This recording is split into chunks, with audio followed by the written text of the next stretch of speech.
corresponde a la monoterapia con metotrexato. El temario entonces el día de hoy será hablar una introducción corta, hablaremos acerca de la pregunta de investigación, posteriormente haremos una revisión de la literatura y las conclusiones finales. En cuanto a las generalidades del artritis reumatoide, tenemos que es una enfermedad inflamatoria crónica que es de naturaleza autoinmune y que afecta principalmente a las articulaciones, pero que debe considerarse un síndrome puesto que tiene múltiples manifestaciones sistémicas. Tiene una prevalencia aproximadamente de 0,5% a 1% en los países occidentales, que es mayor en mujeres con una proporción 1 a 2 a 1 a 3. Se considera que es un continuo que comienza con una etapa de alto riesgo, y que posteriormente va a través de una fase preclínica antes de que se desarrolle la inflamación articular y el posterior daño articular. Es una enfermedad que tiene una naturaleza altamente destructiva y que conduce a la degradación inflamatoria del cartílago y a la destrucción del hueso articular y periarticular.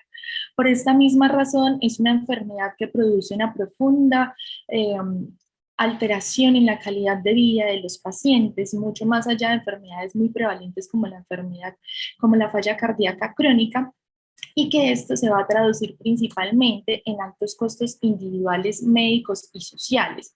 Vemos que los costos no solamente son costos directos relacionados con el cuidado de la salud de los pacientes, sino que también generan unos altos costos indirectos como la pérdida laboral, la jubilación temprana y unos altos costos intangibles dada por mortalidad prematura y por esa alteración tan profunda que produce en la calidad de vida de los pacientes. Sí, por lo tanto, el tratamiento está definitivamente diseñado para prevenir estas consecuencias de los pacientes con artritis reumatoidea y para prevenir para prevenir toda la discapacidad que puede generar.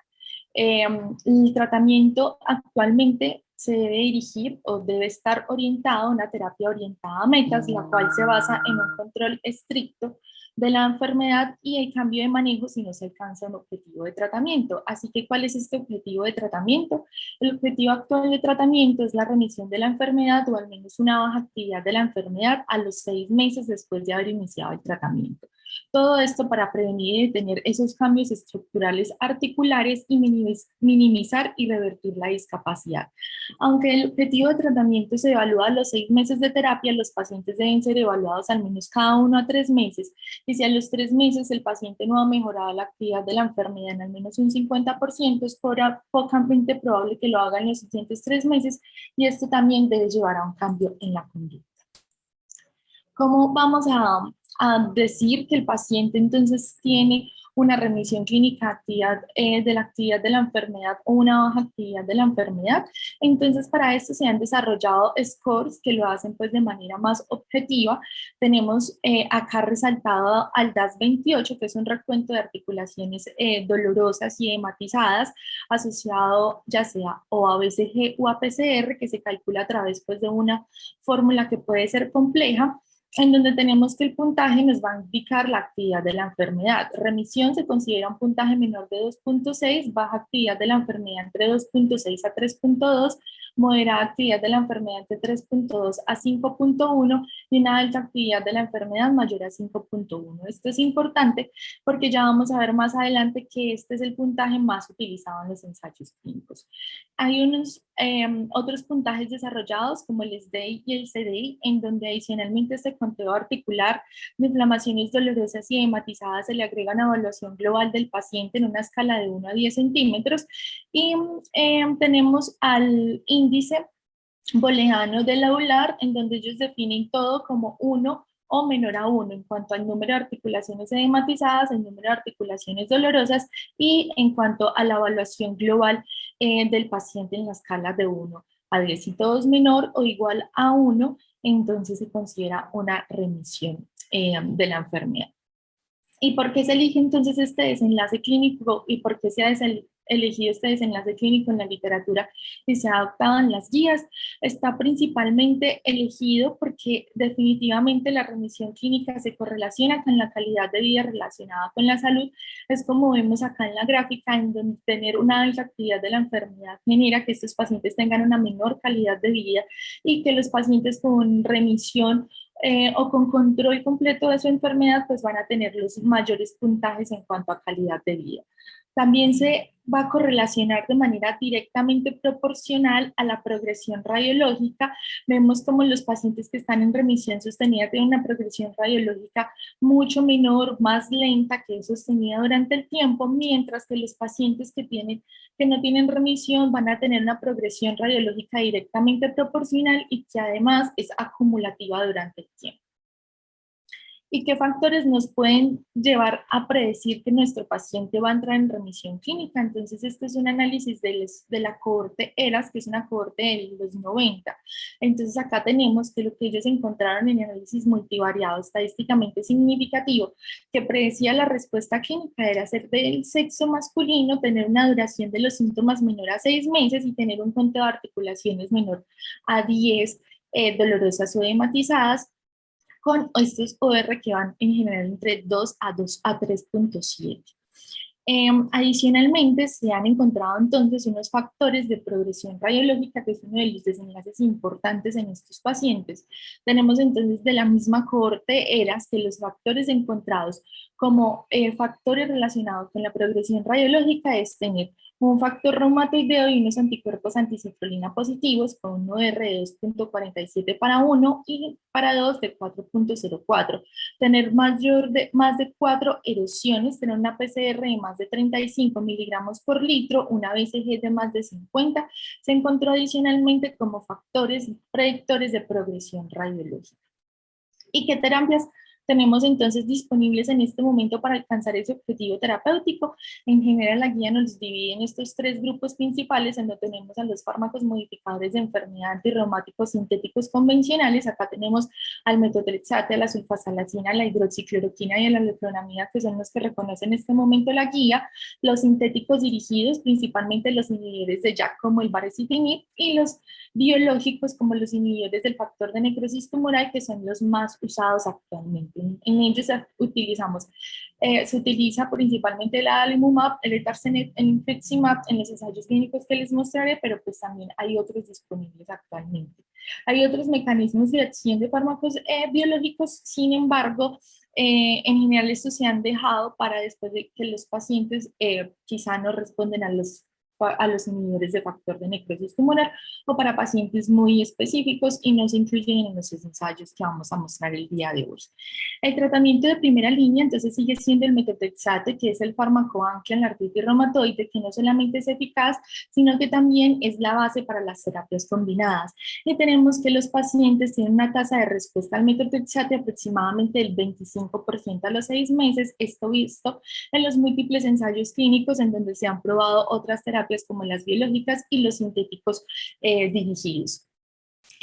Por lo tanto, vamos a tener pues una muy buena proporción de pacientes, aproximadamente un 70%, no van a responder a la monoterapia con metotrexate y hasta un 50% van a tener que cambiar su fármaco inicial para poder lograr una respuesta en los primeros 18 meses, por lo que vemos que esto realmente es un escenario bastante frecuente en el tratamiento entonces de la artritis reumatoide.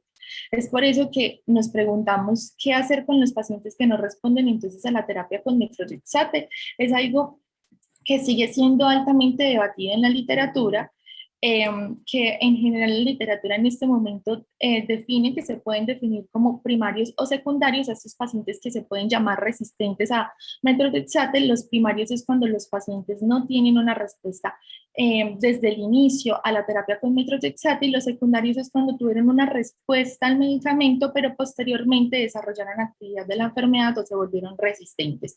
Esto está definido así porque se considera que los secundarios pueden estar relacionados con el desarrollo de anticuerpos contra el fármaco. Es extensamente debatido qué realizar con estos pacientes y vamos a ver entonces qué nos dicen las guías.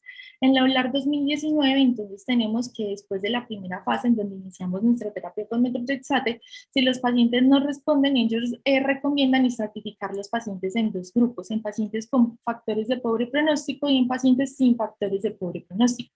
Los que consideran factores de pobre pronóstico es que tengan títulos altos de factor reumatoide y de anticuerpos contra las proteínas citrulinadas, que tengan altos niveles de actividad de la enfermedad, que tengan daño articular temprano o falla a más de dos fármacos sintéticos convencionales. Si los pacientes tienen alguno de estos factores de pobre pronóstico presente, entonces ellos consideran que se debía agregar a la terapia fármacos modificadores de la enfermedad biológicos, y si los factores de pobre pronóstico no están presentes, entonces se considera añadir otro sintético convencional o un cambio de sintético convencional. Sin embargo, esto es altamente debatido, la misma guía lo reconoce y no hay ensayos clínicos ni evidencia que avalen este enfoque o que hayan subdividido a los pacientes en pacientes con pobres o sin pobres o sin factores pronósticos de pobre respuesta. Acá está pues la lista, que es lo que les acabo de mencionar. Sin embargo, entonces ellos lo dejan en su agenda de búsqueda de ver si realmente este enfoque sí mejora los desenlaces en estos pacientes y si los pacientes realmente con pobres factores pronósticos deben ir a la terapia con sintéticos convencionales, porque ellos están un poco a favor de agregar terapia biológica a los pacientes que no responden a la monoterapia con metotrexate. Y tenemos entonces las guías de Colegio Americano de Reumatología del 2021, en donde ellos hacen una recomendación condicional de agregar ya sea biológicos o sintéticos dirigidos sobre la terapia triple en los pacientes que toleran la dosis que toleran dosis máximas de metotrexate, pero que no lograron el objetivo terapéutico. La terapia triple, entonces, es la combinación de los fármacos directos, de los fármacos sintéticos convencionales, hidroxicloroquina, sulfasalacina y metotrexate.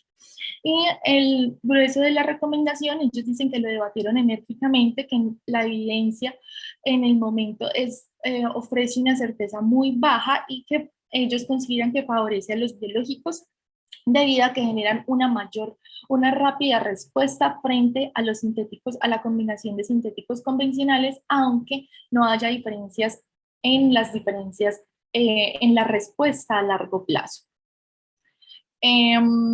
Sin embargo, refieren que en los escenarios de bajos recursos, así como en los pacientes con comorbilidades específicas que podrían no tolerar bien los fármacos biológicos, podría considerarse entonces la terapia triple. En la revisión que ellos hacen de la evidencia, entonces vemos que no hay como tal una recomendación específica de cuáles son esos pacientes en donde sería más conveniente entonces la terapia triple, ni cuáles son los beneficios de la terapia triple sobre la terapia biológica sobre la terapia triple. Solamente consideran pues el riesgo relativo, que todos los riesgos relativos pues cruzan la unidad, porque pues ellos refieren que en las comparaciones no hay diferencias entre anti-TNF y terapia triple. Hacen un análisis de costos, refieren que la terapia triple puede costar aproximadamente unos menos de $3,000 a las 12 semanas, mientras que la terapia biológica tiene un costo de $15,000 a $25,000 para 12 semanas. Es acá, entonces, donde surge la pregunta de investigación. Estamos en un escenario en donde quizás las barreras administrativas, algunas veces pues las barreras sociales pueden permitir pueden hacer que estos pacientes no puedan acceder a fármacos biológicos y digamos que es un escenario frecuente que los pacientes requieran otra terapia diferente a la de metotrexate en algún momento de su vida. Es así entonces como se definió la pregunta de investigación. En pacientes con artritis reumatoide sin respuesta a monoterapia con metotrexate, se evaluará la eficacia de la combinación de fármacos antirreumáticos modificadores de la enfermedad sintéticos convencionales versus los los biológicos, para lograr entonces una remisión clínica de la enfermedad o una baja actividad de la enfermedad. Es así entonces como quedó construida la pregunta PICO. La revisión de la literatura, se utilizaron estos motores de búsqueda, PubMed, Embase, Cochrane, Clinical Trials y Lila. Se utilizaron estas palabras claves en el idioma inglés y se utilizaron los filtros de mayores de 18 años, de español e inglés y de estudios en humanos. El resultado de la búsqueda bibliográfica es este. En PubMed obtuve 295 resultados, en Embase 190, en Clinical Trials 72, en Cochrane 11 y en Lilacs no obtuve ningún resultado. Después de la revisión de todos estos títulos, entonces tuve un total de 45 estudios para la revisión del resumen y después de la revisión del resumen me quedaron 10 artículos para la revisión del artículo completo. De estos 10 estudios, entonces, dos definitivamente no abordaba la pregunta clínica a la cual estamos planteando el día de hoy y de los que sí abordaban, entonces quedaron 8 estudios en total. De estos, bien, son 5 ensayos clínicos aleatorizados, hay 2 estudios observacionales y una revisión sistemática. De los estudios observacionales realmente no ofrecen ninguna ventaja sobre los ensayos clínicos, específicamente pues no tiene una disminución en los riesgos de sesgo y el tamaño de la muestra no fue mayor que en los ensayos clínicos aleatorizados, por lo que no mostraré entonces los estudios observacionales. De los ensayos clínicos aleatorizados, acá están los 5 están ordenados por orden de publicación. Tenemos en el 2012 el SWIFO, en el 2012 también se publica el TIR, en el 2013 se publica el RACAT, así como el IMPRUT, y en el 2015 se publica el TASI. Y la revisión sistemática fue publicada en 2014 e incluye estos dos estudios adicionales, que es el SWIFO y que es el TIR. Por lo tanto, les voy a mostrar los 3 ensayos clínicos que fueron publicados más recientemente, el RACAT, el IMPRUT y el TAXI, y les haré algunas menciones pequeñas de la revisión sistemática, puesto que realmente las conclusiones son iguales que los 3 estudios anteriores. Entonces iniciaremos con la revisión de la evidencia. Tenemos el primer estudio, el RACAT, es un estudio aleatorizado multicéntrico doble ciego de no inferioridad con una muestra de 353 pacientes. El desenlace primario fue el cambio en el puntaje de actividad de la enfermedad, que fue medido por el DAS-28 a las 48 semanas, y el límite de inferioridad que se eligió fue de 0.6 porque consideraron que era estadísticamente significativo un cambio de 1.2 y la mitad de 1.2 fue 0.6, pero no se basó en datos anteriores. La intervención, entonces los pacientes continuaron con la misma dosis de metotrexate que venían tomando y al primer brazo se le agregó sulfasalacina más hidroxicloroquina y al segundo brazo se inició entonces Etanercept en estos pacientes. Los desenlaces secundarios fueron la progresión radiológica, el dolor, la calidad de vida relacionada con la salud y los eventos adversos mayores. Los criterios de inclusión, entonces que cumplieran los criterios de clasificación del artritis reumatoide de la ASR EULAR del 87, que tuviera más de 18 años, que viniera con unas dosis estables de metotrexato durante las últimas 12 semanas entre 15 a 25 miligramos a la semana y que tuviera una puntuación de edades de 4.4 o más puntos. Contraindicaciones, las exclusiones, del estudio se da principalmente si el paciente tenía una contraindicación para el uso de terapia biológica o para la combinación de los fármacos sintéticos convencionales y que no tuviera pues una combinación de los fármacos 4 semanas previas al ingreso del estudio. Entonces vemos que los pacientes se aleatorizaron a estos 2 brazos, sulfasalacina más hidroxicloroquina con una dosis máxima de sulfasalacina de 2 gramos, de hidroxicloroquina de 400 miligramos diarios, más el metotrexate que ellos venían tomando, y al otro brazo con Etanercept 50 miligramos mensuales. Ellos se valoraban a las 24 semanas y a las 24 semanas no habían logrado el objetivo que fue un DAS-28, que disminuyera más de 1.2 puntos, se pasaban a recibir terapia triple en el caso de si estaban con Etanercept o se pasaban a recibir terapia biológica en el caso de que estaban con terapia triple. las características iniciales del estudio, entonces en general les haré énfasis en las características que ya definimos que fueron descritas por los estudios y que la EULAR considera las características predictoras de progresión radiológica y las características predictoras de remisión clínica. Entonces tenemos que acá el sexo femenino fue aproximadamente entre un 43%, o sea, aproximadamente un 57% fueron hombres, lo que no es usual pues en estas cortes en donde la mayoría son mujeres. Tuvieron un 65% un factor reumatoide positivo, un tiempo promedio desde el diagnóstico de 5 años y tuvieron un DAS28 de 5.8, que como ya lo vimos, esto es un marcador de alta actividad de la enfermedad, tener un DAS pues por encima de 5.1. Tenían una velocidad de sedimentación de 27, un chart score, que este chart score fue modificado por Van der Gent. Utilizaron pues esta manera de evaluar la progresión radiológica. De un promedio de 20 y el puntaje va de 1 a 380, siendo puntajes mayores, mayor daño o mayor progresión radiológica. Y las dosis medidas de metotrexate que venían utilizando eran promedio de 20 miligramos. Entonces, de aquí podemos concluir que eran pacientes con una alta actividad de la enfermedad.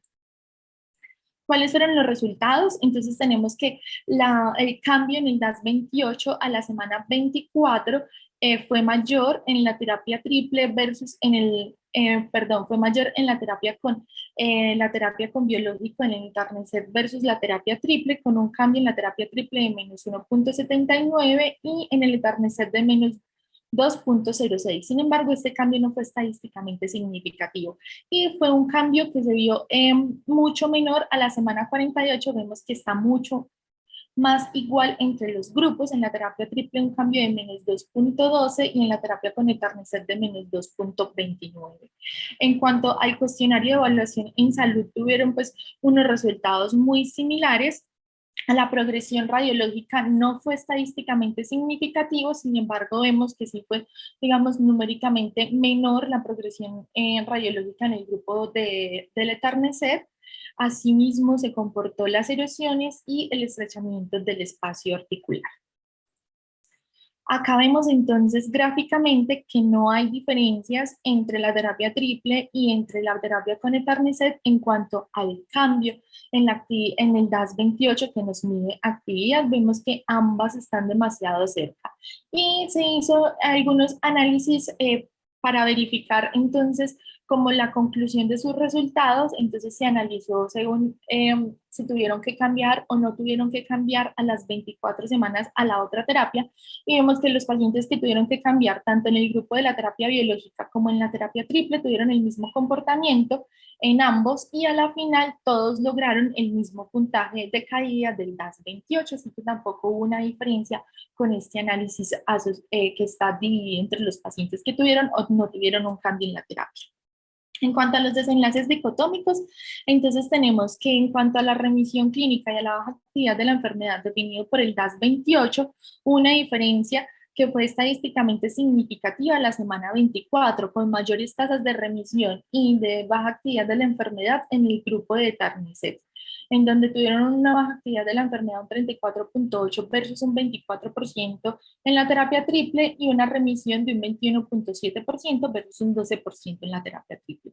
Sin embargo, vemos que esta diferencia no se mantuvo a la semana 48. De la semana 48 no hubo diferencias estadísticamente significativas en cuanto a la remisión de la enfermedad o a la baja actividad clínica entre los dos grupos. Se logró en el grupo de Etanercept baja actividad de la enfermedad en un 41% y en el grupo de terapia triple en un 37%, y se logró remisión en un 25% en el grupo de Etanercept versus en un 20% en la terapia triple, que realmente son resultados muy similares. Un comportamiento similar entonces tuvo la mejoría en el ACR50, que es una mejoría, un equivalente a la mejoría del 50% de las articulaciones edematizadas y dolorosas, así como el ACR70, en donde solamente hubo una diferencia a la semana 24, pero a la semana 48, digamos que las diferencias, aunque fueran numéricas, no fueron estadísticamente significativas en lograr estas tasas de remisión. Tenemos otras consideraciones estadísticas importantes con el estudio para tener en cuenta. Lo primero entonces es de que tuvieron unas pérdidas en el seguimiento considero importantes, un 11% a las 48 semanas de pérdidas en seguimiento. Adicionalmente, entonces vemos que los pacientes que tuvieron que ser cambiados de terapia fueron completamente iguales entre los dos grupos por falta de eficacia, un 27% en la terapia triple y un 27% en la estrategia con el Etanercept, y que la adherencia también se reportó la misma, un promedio de 78-79% para ambos grupos de tratamiento. Las reacciones adversas, entonces vemos que tuvieron las mismas reacciones adversas, sin embargo, las reacciones adversas fueron diferentes entre los grupos en cuanto a los sistemas afectados.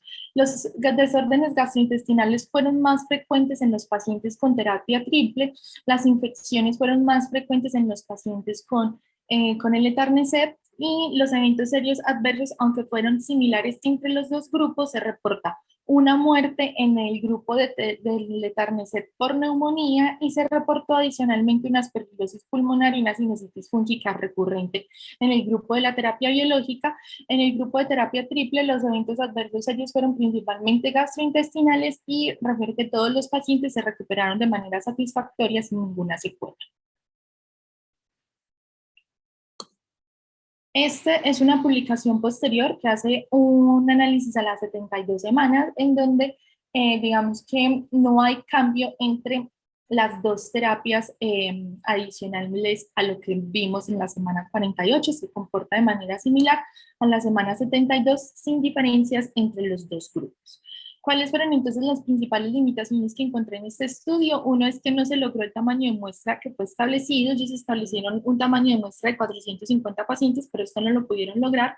Que el 54% fueron hombres, y alguna literatura ha asociado que los hombres responden mejor a la terapia, que el tiempo de seguimiento fue de solo un año, y que tuvieron unas pérdidas del 11% que podrían cambiar considerablemente los resultados de estos pacientes. Ahora, el segundo ensayo clínico que vamos a presentar es el IMPROVE. El IMPROVE es un ensayo aleatorizado multicéntrico, un evaluador cegado con una muestra de 161 pacientes. El desenlace primario fue el porcentaje de remisión de la puntuación del DAS, que se consideró como un DAS menor a 1.6, y de la remisión libre de fármacos. La intervención, entonces acá cogieron a pacientes con artritis reumatoide temprana que no tuvieron ningún fármaco modificador de la enfermedad previo. Les empezaron a dar metotrexate. Si a los 4 meses no cumplían, entonces el DAS menor a 1.6, fueron aleatorizados al brazo 1, que era combinación de metotrexate, prednisolona, sulfasalazina y hidroxicloroquina, o al brazo 2, que era la combinación de adalimumab con metotrexate. Tiene 4 publicaciones, una al año de seguimiento, otra a los 2 años de seguimiento y otra a los 5 años de seguimiento, que ya veremos más adelante. Y los desenlaces secundarios no cambian mucho a lo que vamos a ver en todos estos estudios, que es la capacidad funcional, que en general se mide por el cuestionario de HAQ, y la evidencia de progresión radiológica. Los criterios de inclusión y exclusión. Este estudio tiene una particularidad, y es que incluyó a pacientes con artritis reumatoide temprana que cumplieran los criterios de clasificación de la ACR Regular 2010, que fueron el 80% de los pacientes, pero también incluyó a pacientes con artritis indiferenciada, en donde básicamente eran pacientes que tuvieran más de una articulación con sinovitis clínica o una articulación dolorosa, y una sospecha del reumatólogo de que esto fuera pues una artritis reumatoide en una fase temprana. Esto realmente no es el diseño ideal, pues combinar estos dos grupos de pacientes que realmente pueden ser muy diferentes, y que estos pacientes definitivamente no tienen un diagnóstico, es un sesgo importante para este estudio, aunque ya vamos a ver que realmente ellos pues separan los dos grupos para hacer el análisis, pero aún así pues no es como el estudio o el diseño ideal. La duración de los síntomas debía ser menor a 24 meses. Esto es un estudio que incluye a pacientes con artritis reumatoide temprana, y la puntuación del DAS debía ser mayor a 1.6. Los criterios de exclusión: que tuviera cualquier tratamiento conforme previamente o alguna contraindicación para el uso de cualquiera de las dos terapias, o biológica o los sintéticos convencionales. Entonces vemos que ellos empezaron con 610 pacientes a los que les empezaron a dar metotrexate, prednisolona, y estos pacientes tuvieron a los 4 meses una remisión temprana del 61%, que acaba la primera característica, una alta tasa de respuesta a metotrexate de estos pacientes. Entonces, ya con los pacientes que quedaron con un DAS mayor a 1.6, hicieron la aleatorización, el brazo 1, que fue la terapia triple, hidroxicloroquina, sulfasalazina, metotrexate y prednisolona, y el brazo 2, que se les dio adalimumab cada 2 semanas. Se evaluaban posteriormente a los 4 meses de haber iniciado esta terapia y si persistían con un DAS mayor a 1.6, entonces la terapia triple, estos pacientes pasaban a manejo con adalimumab y los pacientes que tenían manejo con adalimumab se intensificaba su terapia dando la aplicación semanal. Y ya después de esto, si los pacientes no respondían, se dejaba pues a la opinión del reumatólogo la terapia que debía continuar el paciente, pero ya no estaba como dentro de un ensayo clínico. Así que el reporte de los 5 años es un reporte observacional de esta cohorte de pacientes. Una cosa muy importante en este reporte de 5 años es que tuvieron unas altas pérdidas con unas pérdidas de más del 30%. Las características iniciales, entonces vemos que tenían un promedio de edad de 3.6, que la mayoría fueron mujeres, una duración promedio de los síntomas de 22 semanas, que tenían el 40% factor reumatoide positivo y la misma proporción de anticuerpos anti-CCP positivos. No tenían daño radiológico, vemos que el puntaje de Char era 0 y tampoco tenían presencia de erosiones, menos del 12% de los pacientes tenían erosiones.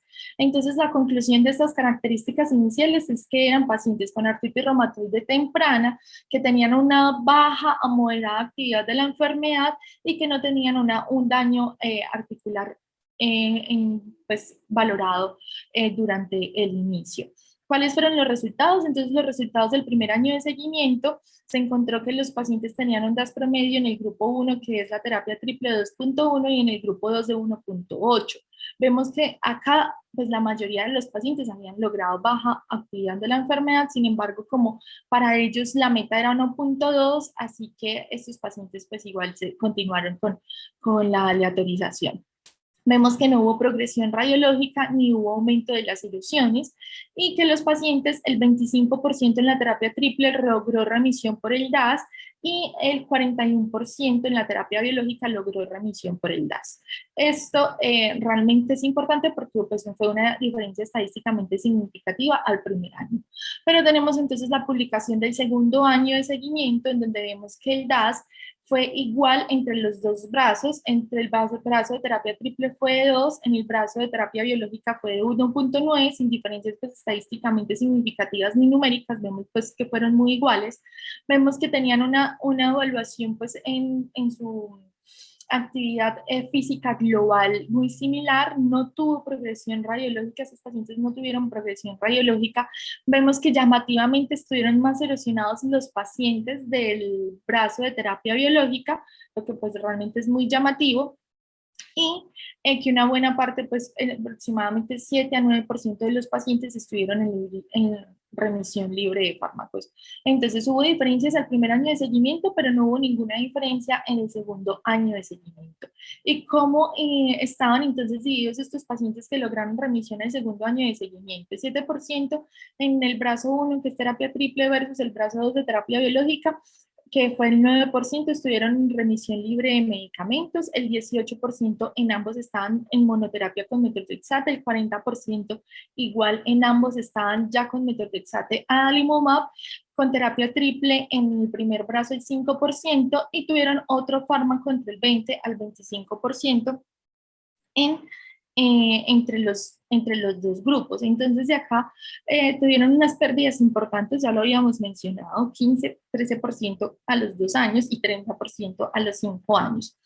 Acá, entonces, digamos que la conclusión, uno podría decir que aproximadamente un 30% de este brazo de terapia triple no requirió escalar en la terapia, porque vemos que algunos, pues que este porcentaje o estaba en remisión libre de fármacos o en monoterapia con metotrexate o persistía pues en menor proporción en la terapia triple. Lo que podría decir que esto sería pues como el número de pacientes, el porcentaje de pacientes en donde se ahorró la terapia biológica en esta cohorte específicamente. Los eventos adversos a los 2 años de seguimiento no fueron muy diferentes, tuvieron la misma tasa de eventos adversos. Los pacientes con terapia biológica tuvieron mayores infecciones, principalmente del tracto respiratorio superior, y con la terapia triple, pues mayores eventos gastrointestinales. Y este es el reporte posterior que hicieron a los 5 años, sin embargo, vemos pues que el número de pérdidas afecta considerablemente la interpretación de estos resultados, pero vemos que persistían los pacientes con un DAS bajo, 1.7 a 1.6, que es numéricamente y estadísticamente similar entre los dos grupos. Estos pacientes vemos que no tenían progresión radiológica, el 21% estaban erosionados o tenían alguna erosión pues en la radiografía. Sin embargo, el puntaje de Chart no cambió significativamente, dieron pues un puntaje que va de 0 a 360 y estos pacientes tenían un punto, así que realmente eran pacientes sin progresión y sin daño radiológico durante el tiempo. Y vemos que el 50% en ambos brazos se mantuvieron en remisión, lo cual son resultados pues bastante buenos. En cuanto a las limitaciones, a las conclusiones de este estudio, pues vemos que son pacientes con una baja a moderada actividad de la enfermedad, o sea que son pacientes que en general van a tener un mejor pronóstico, que tenían una alta tasa de respuesta a la monoterapia de metotrexato, que podría estar en relación a que quizás sus pacientes tenían factores de buen pronóstico que no fueron medidos y que no fueron reportados completamente, que hubieran incluido este grupo de pacientes con artritis indiferenciada definitivamente puede sesgar los resultados, y pues este porcentaje de pérdidas deja los resultados a 5 años pues poco interpretables, porque una pérdida del 30% es una pérdida realmente muy alta. Seguimos entonces con el tercer estudio. El tercer estudio es el TASI, fue un ensayo de inferioridad aleatorizado multicéntrico de 2 brazos, no fue cegado, tuvo un tamaño de muestra de 214 pacientes.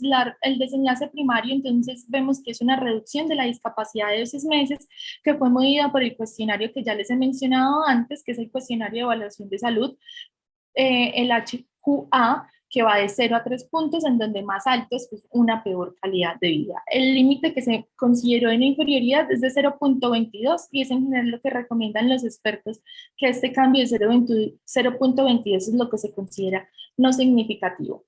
Vemos que el desenlace primario no fue definir la actividad de la enfermedad, pero sí estuvo dentro de los desenlaces secundarios, asociado también al daño articular y a los eventos adversos, y decidí traerlo básicamente porque es el único estudio que evaluaba otra estrategia en el grupo de combinación de fármacos modificadores de la enfermedad, que es diferente a la estrategia de terapia triple.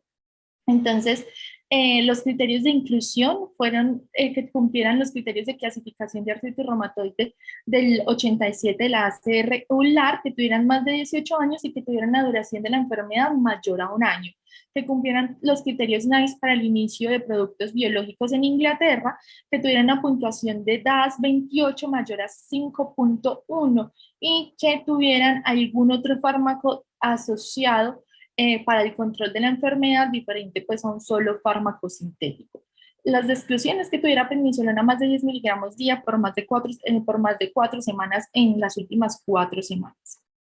Entonces, este grupo tuvo las estrategias del inhibidor de factor de necrosis tumoral, en donde estos pacientes iniciaban con un anti-TNF a elección de la práctica local actual.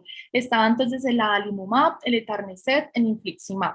Y si a los 6 meses no tenían una caída en la puntuación del DAS 28 menor a 1.2, entonces se cambiaba a otro anti-TNF. Y la estrategia de la combinación de los fármacos modificadores de la enfermedad, entonces, era maximizar las dosis de estos sintéticos y agregar un segundo o un tercer sintético dentro de la lista que ya les voy a mostrar. Y si no cumplía el objetivo de un DAS 28 de una caída de más de 1.2, entonces definitivamente estos pacientes iban a una terapia con anti-TNF a los 6 meses de tratamiento. Entonces, ¿cuáles fueron las combinaciones posibles? Se podía hacer la terapia triple, que es la que ya hemos mencionado, o podrían tener otras combinaciones con metotrexate, que incluyeron metotrexate ciclosporina, metotrexate leflunomida y metotrexate oro, una combinación de sulfasalazina y leflunomida. Esas eran las dosis, que las dosis vemos que todas fueron las dosis usuales en general de estos fármacos sintéticos, pero vemos que la sulfasalazina pues tenía un tope más alto de lo que en general vemos en los estudios, que era un tope de 3 gramos diarios con incrementos de 500 miligramos. ¿Qué tipo de terapia entonces utilizaron? Utilizaron el 62% de los pacientes en el grupo de combinación de los fármacos sintéticos convencionales utilizaron metotrexato y leflunomida, que esto lo digo, pues es la adicional que nos soporta este estudio. Y de esto se tuvieron que cambiar a terapia con anti-TNF aproximadamente un 46%. En el grupo de anti-TNF, el más usado fue el adalimumab, y de estos un 16% tuvo que cambiarse a otro anti-TNF. Dentro de las características iniciales, entonces vemos que tenían un DAS28 de 6.2, o sea, una alta actividad de la enfermedad, eran pacientes que realmente tenían una alta actividad de la enfermedad, que estaban muy inflamados, una BCG en 33 y un score de Larsen de 45, y el score va de 1 a 160, por lo tanto, pues tenemos que tenían algunos cambios radiológicos ya presentes en estos pacientes, así que eran pacientes con una alta actividad de la enfermedad, desde el inicio, que tenían una duración de enfermedad que era mayor a 12 meses. Dentro de los resultados, entonces tenemos los resultados primarios. El resultado primario, que entonces fue la evaluación del HAQ, que es el cuestionario de evaluación en salud, quedó a favor de la combinación con fármaco, con una diferencia de menos 0.14, intervalo de confianza que cruza la unidad, pero que vemos que definitivamente no hay una diferencia pues en cuanto a la combinación de fármaco con el anti-TNF. Tampoco hay diferencias en los desenlaces secundarios ni hay diferencias en la progresión radiológica. Vemos que queda completamente cruzando el cero, medida por el Larsen score. En cuanto a la actividad de la enfermedad, vemos que realmente eran pacientes que tenían una alta actividad de la enfermedad y que aún así al mes 12 no lograron, pues la mayoría de estos pacientes no lograron tener una remisión o una baja actividad de la enfermedad. En el grupo de combinación de fármacos sintéticos convencionales, el 34% lograron una remisión, y en el grupo de anti-TNF, el 44% lograron una remisión, que para el estudio en los análisis estadísticos que se realizaron no fue estadísticamente significativo, pero pues vemos que sí es numéricamente, sí, pues numéricamente importante, una diferencia del 10% en lograr remisión. Adicionalmente, en esta gráfica tenemos el tiempo en lograr la remisión. Vemos que más del 80% de los pacientes en la terapia anti-TNF, que es la línea continua, logran su remisión más o menos a los 3 a 4 meses de terapia, versus que los pacientes en la combinación de los fármacos sintéticos convencionales sí requieren el año para, pues, más o menos unos 7, 8 meses para lograr estas mismas tasas de remisión, pero vemos pues que al final, digamos que las tasas de remisión no logran una diferencia muy importante. Las reacciones adversas, no hay diferencias en cuanto a lo que les he mostrado en los otros estudios. Mayores reacciones adversas digestivas, hematológicas y mayor cefalea en el grupo de terapia triple versus mayores infecciones, principalmente del tracto respiratorio superior, en la estrategia del anti-TNF. Y algo importante es que sí hubo diferencias pues, en los eventos adversos, que fue una muerte por neumonía en la terapia anti-TNF. En cuanto a las limitaciones, entonces vemos que no se realizó una estrategia que fuera guiada por metas como la conocemos como tal, porque se consideró una disminución del puntaje de 1.2, más no lograr una remisión como tal de la enfermedad. Que la diferencia numérica en lograr la remisión o baja actividad clínica entre la combinación, pues digamos que se considera importante, aunque no fue una diferencia estadísticamente significativa. Una de las cosas muy importantes es que 25% de estos pacientes no fueron tratados, aunque fueron seguidos. El estudio no fue cegado, y adicionalmente el desenlace primario, aunque es muy importante para el paciente, no era la remisión clínica o la baja actividad de la enfermedad. Por último, entonces les mostraré algunas consideraciones de la revisión sistemática. Entonces, dentro de esta revisión sistemática se incluyeron 32 estudios, pero eran 3 brazos que evaluaban diferentes terapias. La que nos importa es el brazo 3, que evaluaba la combinación de los fármacos convencionales sintéticos Farme versus el anti-TNF más metotrexate, que fueron 3 estudios con un N de 1.750 pacientes. Entonces, en estos estudios vemos que el DAS basal era bastante alto, 5.8 y 5.9, o sea que eran pacientes con una alta actividad de la enfermedad. Vemos que lograron unas tasas de respuesta por ACR 20, 50 y 70, que todas cruzaron la unidad, o sea que se comportaron igual entre estos dos estudios, y que tampoco hubieron diferencias estadísticamente significativas en cuanto a la progresión radiológica. Acá lo vemos gráficamente en cuanto a las respuestas por el ACR20 y el ACR70. Vamos a ver estos dos estudios que eran los que más cumplían los criterios, que era el TIRS y el SWIFO. Vemos que al año el SWIFO definitivamente había unas diferencias importantes entre los sintéticos convencionales y el anti-TNF, pero esta diferencia no persistió a los 24 meses de evaluación y lo mismo digamos que sucedió en el TIRS. Entonces digamos que también confirma lo que vimos en los otros estudios, con la terapia anti-TNF se logra una remisión más rápida. ¿Qué publicaciones tenemos entonces pendientes hasta el momento? En Clinical Trials está reportado un estudio de simulación del SWIFO, en donde fue un estudio observacional, no dice qué número de pacientes incluyeron, pero aparece como completado, sin embargo, aún no están publicados sus resultados. Y adicionalmente hay una combinación de terapia triple versus terapia biológica, que es un estudio que está en reclutamiento en Francia. Así que estos fueron los dos estudios pendientes de publicación que encontré en Clinical Trials. En cuanto a las conclusiones, entonces en general tenemos que los estudios disponibles evidencian que la combinación de los fármacos sintéticos convencionales modificadores de la enfermedad, principalmente terapia triple, que es la más estudiada, no es inferior a los biológicos para lograr baja actividad de la enfermedad o una remisión clínica a largo plazo, con un promedio de 12 a 24 meses en estos pacientes con artritis reumatoide que no responden a la monoterapia con metotrexate. Sin embargo, sí hay una tendencia a favor de los estudios para los farmebiológicos, pero es una tendencia, no es una diferencia estadísticamente significativa. Se logra una respuesta más rápida con la terapia anti-TNF, con un promedio de 6 meses a un año, en lograr la remisión prontamente, pero esto no se traduce en estos estudios específicos en una mayor progresión radiológica o en una menor calidad de vida a largo plazo. Esto definitivamente contrasta con la evidencia actual de los beneficios que conocemos pues de lograr una remisión temprana, que lo conocemos como la ventana de oportunidad, donde pues lograr la remisión temprana va a estar relacionado con una disminución en la progresión radiológica. Vemos que tanto en ambas estrategias de tratamiento, estos pacientes hasta el 50% deben cambiar de estrategia farmacológica para lograr pues, el objetivo de baja actividad de la enfermedad o de remisión de la enfermedad, y que realmente la evidencia que tenemos disponible sí tiene unas limitaciones epidemiológicas que pueden ser serias, en donde la más constante es el número de pérdidas de seguimiento, que definitivamente esto nos puede sesgar los resultados.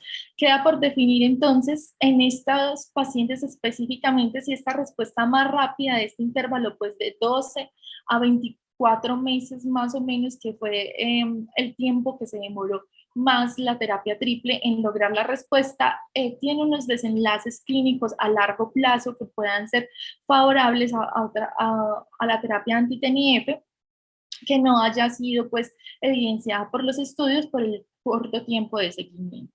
Las principales reacciones adversas en la terapia con combinación de sintéticos son gastrointestinales, y en la terapia con biológicos entonces son las complicaciones infecciosas. Y en definitiva es importante que la evidencia se continúe acumulando en cuanto a qué estrategia de tratamiento es la mejor para estos pacientes resistentes a monoterapia con metotrexate, y que no solamente, y que se evalúen pues las diferentes estrategias actuales disponibles, puesto que vemos que las publicaciones actuales principalmente pues son hacia los biológicos. Desde 2015 no hay una publicación haciendo una comparación de estas terapias, pero definitivamente será necesario continuar con esta línea de investigación.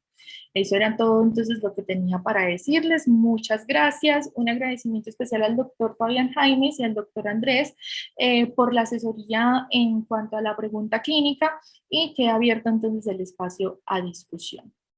Excelente, Paola. Gran trabajo, te felicito. Muy interesante el tema y muy polémico. Veo por acá a los compañeros de la sección de Reuma, la doctora Gloria, la doctora Adriana. Adelante, ¿quién nos quiere compartir su experiencia respecto a este tema?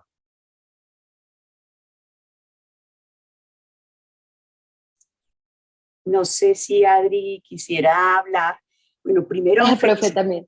Estaba Dale, esperando, dale, hágale dale. usted. No, profe, usted primero usted, hágale. No, gracias. Bueno, no, felicitar a Paula, excelente trabajo, muy buena revisión. Es un tema muy interesante y muy polémico. Yo pensaría que el problema es que estos son como estudios clínicos y en los estudios clínicos el seguimiento de los pacientes y todo eso es muy estrecho y se trata de que no se pierdan los pacientes. Entonces a los pacientes se les estimula para seguir en el brazo de la terapia en que estén y todo eso. Eso contrasta con la vida real. Y en la vida real, la terapia triple tiene muchísimas dificultades de adherencia porque los pacientes se fatigan de recibir tantos medicamentos.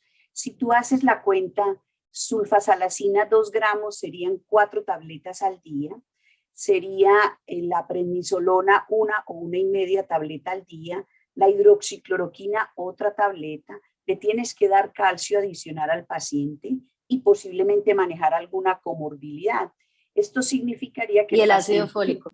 Y el ácido fólico para el metotrexate. Entonces esto significaría que el paciente estaría tomando más o menos unas 8 o 10 tabletas al día y eso fatiga a los pacientes. Entonces a veces ese contraste de la vida real con los estudios clínicos hay que tenerlo en cuenta porque aunque los beneficios son claros de que la terapia triple puede ser tan efectiva como la terapia biológica, la adherencia a largo plazo en terapia triple es un problema.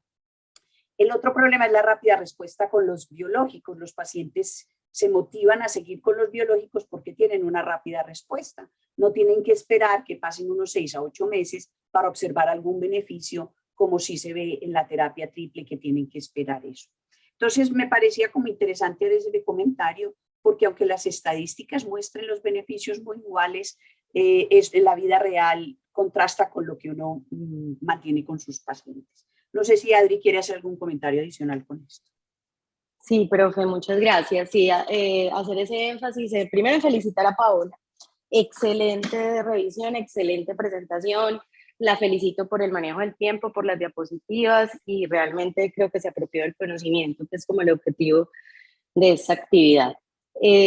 Pues lo que la profe pues estaba diciendo, uno es no subestimar los efectos adversos gastrointestinales que, como vieron en los estudios, era como la principal efecto adverso de la terapia triple, que pues obviamente comparado con una infección grave que eventualmente hubiera con los biológicos, pues pasa como entre comillas a un segundo plano, pero eso de pues la calidad de vida del paciente, el cumplimiento con los medicamentos, no solo por el número de tabletas, que es absurdo, asociado pues como a que todos los días esté o con diarrea o con vómito, con epigastralgia. Hay pacientes que le dicen a uno que es que ya llega el momento del metotrexato, pues que lo amo, que es el principal medicamento en la artritis reumatoide y que hay que tratar de conservarlo al máximo durante todo el tiempo de tratamiento, pero muchas veces los pacientes no lo van a tolerar.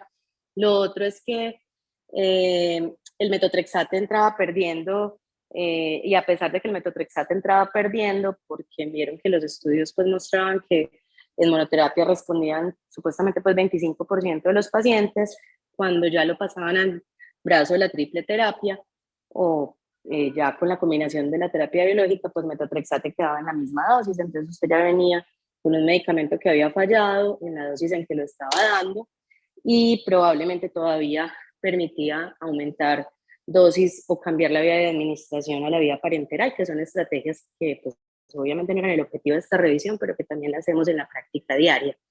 Cada vez ha salido más evidencia en la combinación metotrexate-leflunomida como ese puente o como esa terapia previa al biológico. Nuestros fellows de reumatología de casi segundo año están haciendo el trabajo de investigación al respecto sobre nuestros pacientes con esta combinación, pues sobre todo la preocupación de seguridad hepática principalmente. Vamos a ver qué nos resulta. Y que pues el papel de la sulfasalacina más el antimalárico todavía tiene un papel muy importante en las mujeres embarazadas o en aquellas mujeres en edad fértil que se van a querer embarazar. Que usted no le puede poner metotrexate, que usted no le puede poner leflunomida, que si bien hay algunos anti-TNF que ya están aprobados en el embarazo y que son seguros, pues de pronto todavía no tienen como esa indicación. Y lo último es que pues los costos claramente con la terapia biológica se piensan pues que van a ser mayores, sin embargo y afortunadamente nuestro sistema de salud, si bien AR es una enfermedad de alto costo obviamente, se ha regulado los precios de los medicamentos biológicos, contamos con los medicamentos convencionales en el PBS, con los biológicos y con los tofacitinib y baricitinib, que son anti-JAK, que son pues de blancos moleculares. Entonces, afortunadamente tenemos una amplia gama de medicamentos que, como decía Paola al principio en las guías, fueron muy enfáticos hace unos años en decir que la primera opción eran los anti-TNF y que ya se van como perfilando en esa medicina de precisión de buscar el paciente para el medicamento. ¿Qué pacientes, de qué características se van a beneficiar de cuál terapia?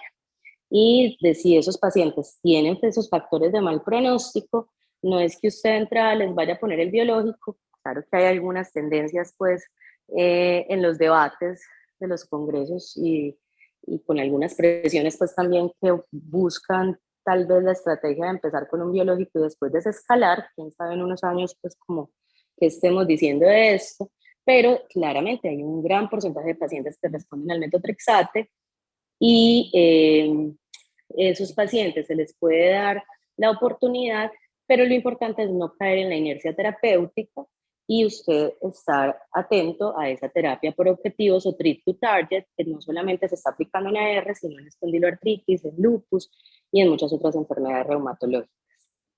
Felicitaciones, Paola, nuevamente. Muy bien, muchas gracias, Adrián. Han levantado la mano Carlos Agudelo y Luis González. Adelante. Hola, ¿con quién? ¿Voy yo? ¿Aló? Sí, adelante, Luis. Sí, profe, hágale. ¿O el doctor Carlos Agudelo que quiere hablar también? Primero. Como quieran, adelante. El doctor Agudelo. Buenos días, no, Paola, felicitaciones por tu presentación. Lo que pasa es que ya la profe Adri mencionó la mayor parte de situaciones que queríamos mencionar desde el punto de vista de nuestra investigación institucional para evaluar la terapia combinada.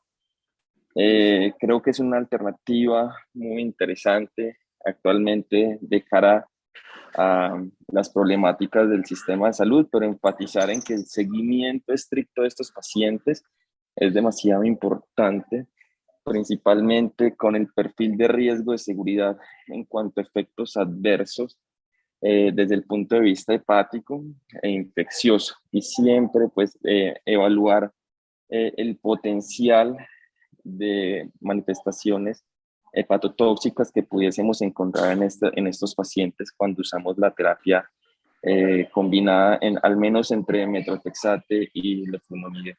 Pero no, muchísimas gracias, muy interesante tu revisión, muy completa, y eso sería todo. Muchas gracias.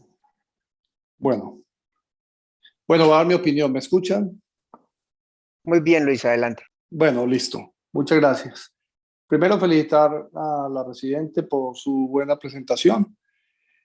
Y sí, es claro que uno tiene que tener varios escenarios. Con anterioridad, utilizamos, aún se utiliza la terapia triple de la doctora Gloria, y ustedes habían mencionado la intolerancia gástrica de comenzar varios medicamentos en un comienzo.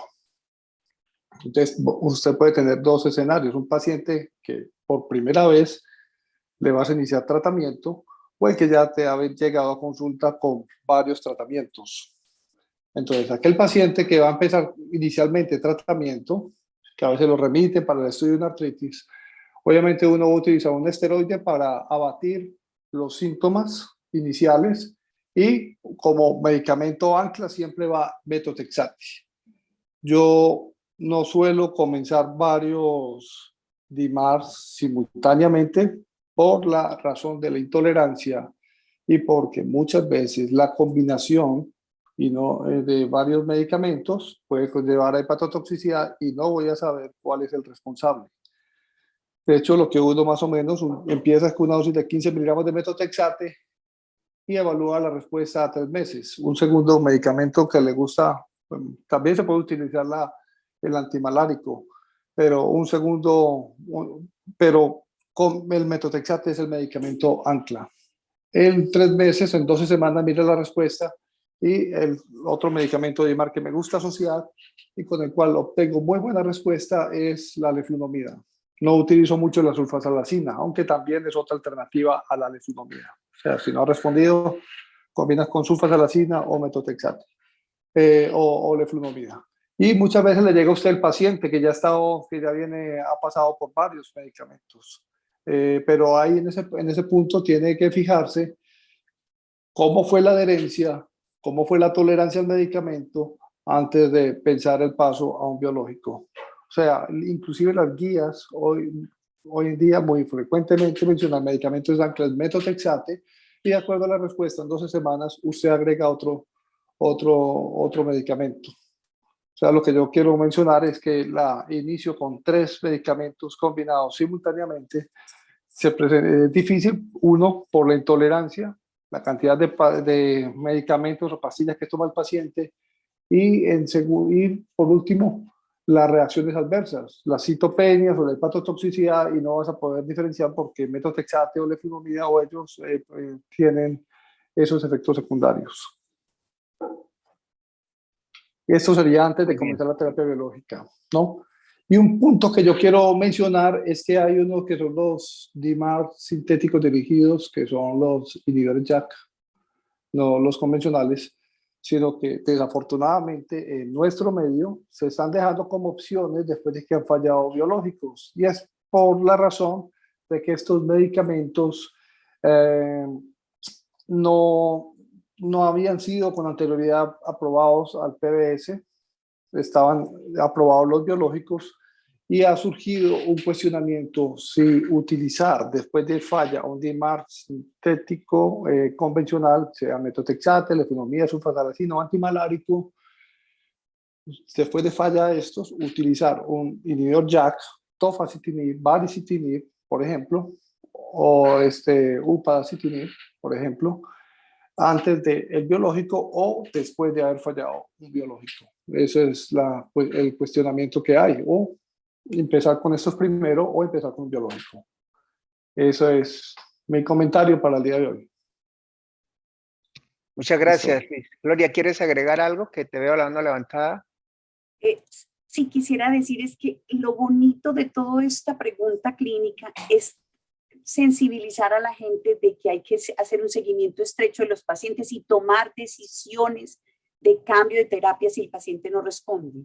O sea, no quedarnos, como dijo Adriana en una palabra, en inercia medicamentosa. O sea, me quedo con metotrexate años y el paciente progresa. No, si el paciente no responde, entonces hay que hacer un seguimiento estrecho de los pacientes. Y el último comentario es que me preocupó de pronto una cosita que dijo Paola, es que habló de que el metotrexate es inmunogénico. Me parece que la resistencia al metotrexate es generada por otros mecanismos que son transportadores celulares y no inmunogenicidad. Entonces, para que no quede en el ambiente eso de que el metotrexate es inmunogénico. Ok. Y remisión temprana también. Pacientes que tienen más de 3 articulaciones inflamadas, que tienen rigidez matutina de 30 minutos. Esos pacientes con squeeze test, que es la compresión lateral de metacarpofalángicas dolorosas, si no tiene pues la artritis, esos pacientes hay que remitirlos tempranamente, sea medicina interna o reumatología, porque necesitan esas intervenciones tempranas. Así todavía no tengan el diagnóstico definitivo de artritis reumatoide. Y hay que pedir factor reumatoide y anticitrulinas siempre. Doctora Tensi, adelante. Bueno, yo quisiera agradecer a los profes sus conceptos y felicitar a la residente y hacerles una pequeña pregunta. Ya el doctor Luis nos expuso de manera muy clara cómo deberíamos iniciar de manera usual en un paciente con artritis reumatoide la terapia. La pregunta era si alguna característica individual del paciente, por ejemplo, la positividad de anticuerpos antifactor reumatoide o la anti-CCP, es decir, si la serología o alguna otra característica biológica puede ayudar a individualizar y por la cual se irían por un medicamento DMARD al principio, teniendo pues en cuenta pues todo lo que ya dijeron de los efectos adversos. Y esa era la pregunta. Muchas gracias. No sé si Luis, o sea, Carlos, esto se ha estudiado más hacia los biológicos. tratando de personalizar la formulación de biológicos. Entonces se dice, por ejemplo, que los pacientes que tienen serología positiva responden mejor a anti-CD20 o que los pacientes que son seronegativos responden mejor a anti-TNFs. Pero con los sintéticos todavía no se tiene claro si hay algún tipo de factor o algo que haga que responda más. Sí se conoce son los polimorfismos genéticos en respuesta a metotrexate, pero esa es una estrategia que no tenemos fácil como recurso para evaluar qué pacientes pudieran ser resistentes a metotrexate por un polimorfismo genético. No sé si mis compañeros quieren complementar algo. Dale, Luis, adelante. Dale, Luis. Luis tiene el micrófono activado. Cuando quiera, hermano. Ya puedo. Estaba Dale. funcionando. Ahora sí me Exacto. escuchan. Okay. Perdón. Bueno, entonces tenemos lo que pregunta el doctor Carlos Atencia. Vamos a utilizar, de acuerdo a la seropositividad de anticuerpos, un DIMAR convencional o dos, utilizar un DIMAR biológico. En cuanto a DIMAR convencional, metotrexate, uno ve que sirve para formas seropositivas y formas seronegativas. Lo mismo la misma leflunomida. Sin embargo, hay que aclarar bien si esa artritis seronegativa es una verdadera artritis reumatoide o no.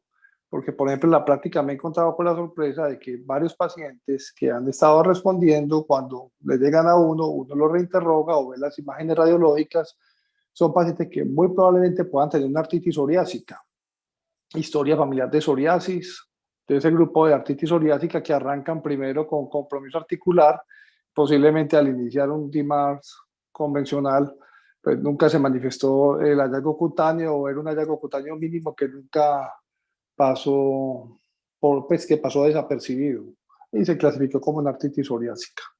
Entonces, los dos pudieran tener utilidad en esos pacientes, pero hay que revisarlos en tiempo. En cuanto a los biológicos, sí hay estudios que demuestran que en los pacientes que tienen seropositividad para ambos anticuerpos, factor reumatoide y anti-CCP, no solo rituximab, sino el abatacept, ¿cierto? Que Orencia o abatacept son más eficaces en los pacientes que son seropositivos, mientras que la eficacia de los anti-TNF sigue siendo en los seropositivos, pero también en los seronegativos, y es por la misma razón que se menciona en las discusiones de los artículos originales que evalúan la respuesta según la seropositividad, que es posible que los anti-TNF tengan buena respuesta en los seronegativos, porque también puede ser que se estén tratando pacientes con lo que se llama espondiloartropatía periférica, que son seronegativos, o que pueden ser pacientes con artritis psoriásica, y allí actúan bien